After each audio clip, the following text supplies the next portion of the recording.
Trump memang orangnya susah diprediksi, tapi dia juga bertindak semuanya sendiri. Nah, terkait kepentingan Indonesia, saya melihat ini tidak lebih dari upaya pemerintah kita untuk menjaga hubungan baik dengan rejim Trump yang susah diprediksi. Kita sudah kena ancaman tarif berkali-kali dan kita harus negosiasi berkali-kali juga untuk bisa mendapatkan tarif yang ringan, itu salah satu faktornya.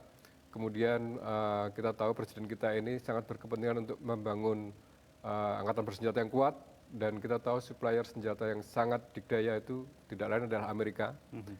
Dan membeli senjata ini nggak gampang. Walaupun kita punya duitnya, kalau pemerintah dan Kongres nggak menyetujui, kita nggak bakal dapat. Nah, jadi menjalin hubungan dengan rejim yang berkuasa di Amerika itu sangat penting kalau kita ingin mendapat akses ke senjata yang yang canggih ya. Dan itu memang sangat dibutuhkan dalam kondisi geopolitik yang tidak stabil saat ini. Dan Pak Prabowo pendekatannya sangat soal defense ini sangat kita tahu sangat intens. Nah, itu satu hal ya. Tapi hal lain adalah keuntungan lainnya apa gitu. Yang saya heran kenapa kita bergabung dengan organisasi untuk tujuan yang sangat apa ya, menurut saya tujuan yang sudah diperjuangkan hampir sebagian besar negara di dunia ini selama puluhan tahun. Tapi organisasi ini legitimasinya aja tidak jelas.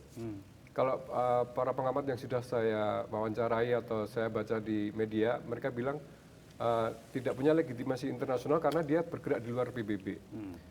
Kalau menurut saya, bukan hanya legitimasi internasional yang absen. Profil dari dalamnya itu juga nggak ada. Seorang presiden Amerika untuk bisa menggerakkan sebuah koalisi internasional, itu dia harus mendapat persetujuan dari Kongres. Nah, apakah Trump mendapat ini dari Kongres? Enggak. Kalau anggota DPR dari Republik pasti ya, tapi Demokrat mereka semua menentang ini. Jadi Trump itu bergerak tanpa approval dari Kongres Amerika. Jadi ini sebenarnya ambisi pribadi Trump ya? Iya. Dan ini ambisi pribadi Trump. Oke lah kalau Trumpnya orangnya baik-baik.